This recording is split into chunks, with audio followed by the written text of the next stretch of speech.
to take part in a racy photo shoot where some of them were topless for a team calendar.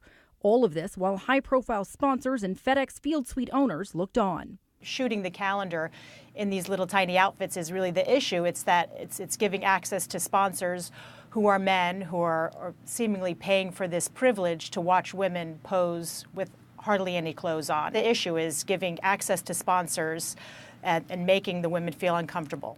The cheerleaders claim that some of them were picked to be, quote, personal escorts for the sponsors at a Costa Rican nightclub later that night. And while sex was not involved, the women told The Times they felt, quote, worthless and unprotected, and were so devastated by the situation that they did not return to the squad the next season. The cheer team's director says that the night at the club was not mandatory, and the Washington team issued a statement saying that it's looking into and taking the allegations seriously, but, quote, based on the dialogue we've had with a number of current and former cheerleaders over the past 48 hours, we've heard very different firsthand accounts that directly contradict many of the details of the May 2nd article. That's something two former Washington cheerleaders, picked by the team to appear on NBC's Today Show Friday, echoed. Some girls were excited to do those things.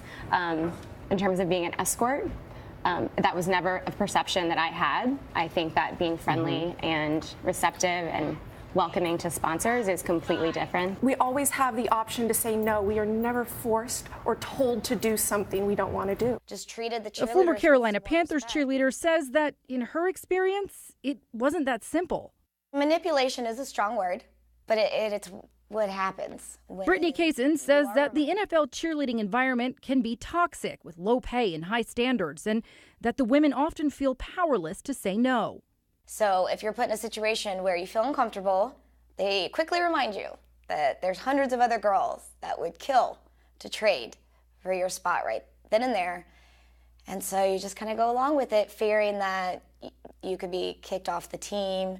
Recent lawsuits from cheerleaders on other teams around the NFL have described discrimination, unfair wages, and sexual harassment.